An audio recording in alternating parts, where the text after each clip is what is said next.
اسلامی سال کی ابتدا ہجرت سے اور اسلامی سال کی ابتدا مہینوں میں سے کس مہینے سے کی جائے، تاریخی پس منظر کے حوالے سے اہل عرب میں اسلام سے پہلے صرف عیسوی سال اور مہینوں سے تاریخ لکھی جاتی تھی، اور مسلمانوں میں تاریخ لکھنے کا تو دستور ہی نہیں تھا۔ اگر لکھتے بھی تو سن نبوت یا حضور علیہ السلام کے آخری حج وغیرہ سے تاریخ کا حساب کر کے باقاعدہ کوئی تاریخ اور سن وہ لکھ دیا کرتے تھے، لیکن باقاعدہ سن وغیرہ لکھنا مقرر نہیں تھا۔ اہل عرب کے ہاں مختلف واقعات مشہور تھے جن کی بنیاد پر تاریخ کا اندازہ لگایا جا سکتا تھا، مثلا جنگ بسوس، جنگ داحس، جنگ فجار، اور اسی طرح عام الفیل، یہ مشہور تھے وغیرہ وغیرہ۔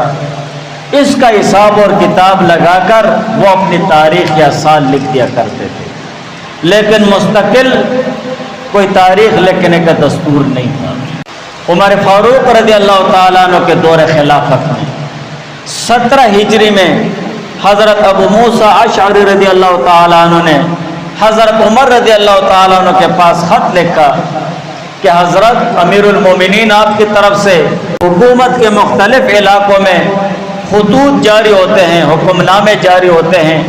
مگر آپ کے ان خطوط میں تاریخ نہیں لکھی ہوتی، اور تاریخ لکھنے سے بہت فائدے حاصل ہوتے ہیں کہ یہ کس دن آپ کی طرف سے یہ حکم جاری ہوا اور کب پہنچا اور کب اس پر عمل ہوا۔ ان سب باتوں کو سمجھنے کا مدار تاریخ کے لکھنے پر ہے۔ عمر فاروق رضی اللہ تعالیٰ عنہ کو یہ بات بہت اچھی لگی اور نہایت معقول بات سمجھا اس کو، اور فوری طور پر بڑے بڑے صحابہ کی ایک میٹنگ بلائی، مشاورت ہو گئی۔ مشاورت کے لیے بڑے اکابر صحابہ تشریف فرما تھے۔ 4 قسم کی آراء، 4 قسم کی رائے سامنے آئی۔ عمر فاروق رضی اللہ تعالیٰ عنہ نے ان سے رائے لی۔ پہلی جماعت کی رائے یہ تھی کہ حضور علیہ السلام کی ولادت کے سال سے اسلامی سال کی ابتدا کی جائے، کہ اسلامی سال جب بھی حضور علیہ السلام کی ولادت کا دن آئے گا اس دن سے اسلامی سال کی ابتدا ہو جائے گی۔ دوسری جماعت کی رائے یہ تھی کہ حضور علیہ السلام کے نبوت کے سال سے اسلامی سال کی ابتدا کی جائے۔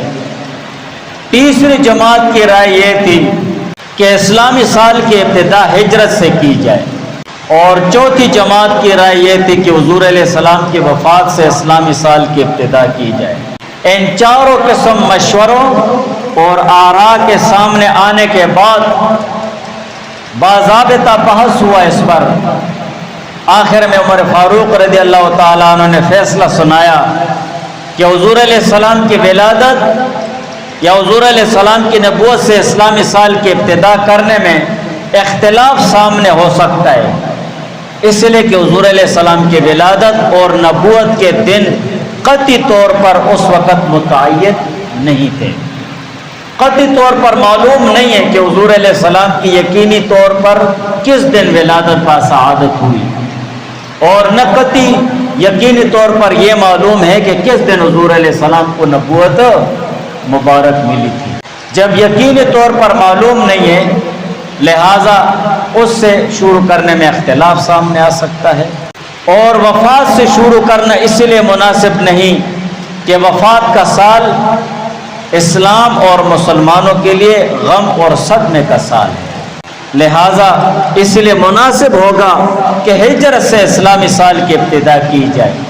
اور اس کی 4 خوبیاں ہیں۔ عمر فاروق رضی اللہ تعالیٰ عنہ نے فرمایا، پہلی خوبی تو اس کی یہ ہے کہ ہجرت سے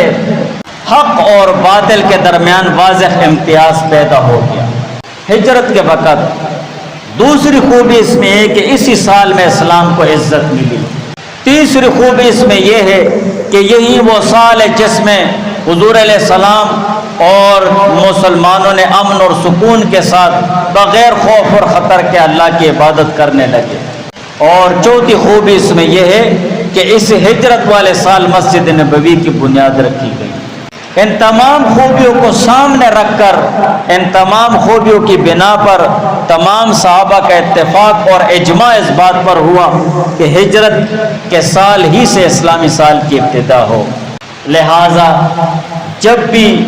اسلامی سال کی ابتدا ہوتی ہے تو وہ ہجرت سے شروع ہو گئی ہے۔ آپ دیکھتے ہیں 1448 ہجری کا مطلب یہ کہ حضور علیہ السلام کے ہجرت فرمانے کے وقت سے اسلامی سال کی ابتدا ہو گئی۔ 1448 گویا کہ 1447 سال گزر گئے حضور علیہ السلام کے ہجرت کے کرنے کے بعد، اور اس کے بعد سال کے مہینے کی ابتدا 12 مہینوں میں سے اسلامی سال کی ابتدا کس مہینے سے کی جائے، اس پر بھی عمر فاروق رضی اللہ تعالیٰ عنہ نے اکابر صحابہ کی مختلف وہ آراء سامنے آئی، مشورے سامنے آئے۔ چنانچہ اس سلسلے میں کئی صحابہ نے فرمایا، ایک جماعت کا مشورہ یہ تھا کہ اسلامی سال کی ابتدا رجب کے مہینے سے کی جائے، اور دوسری جماعت نے یہ بتایا کہ رمضان سے سال کے مہینے کی ابتدا کی جائے، اور تیسری جماعت کی رائے یہ تھی کہ محرم الحرام سے سال کی ابتدا کی جائے، اور چوتھی جماعت نے یہ رائے دی کہ ربیع الاول سے کی جائے۔ عمر فاروق رضی اللہ تعالیٰ عنہ نے سب کی آراء احترام سے سنی، اور پھر آخر میں فیصلہ دیا کہ محرم کے مہینے سے سال کے مہینے کی ابتدا کی جائے گی۔ لہٰذا اسلامی سال کی ابتدا ہجرت سے ہو گئی، اور اسلامی سال کی ابتدا مہینوں میں سے محرم الحرام سے وہ کی جائے گی۔ اسی پر تمام صحابہ کا اتفاق ہوا اور اجماع ہوا کہ سال کے مہینے کی ابتدا محرم الحرام سے ہے، اور اسلامی سال کی ابتدا ہجرت سے ہوگی۔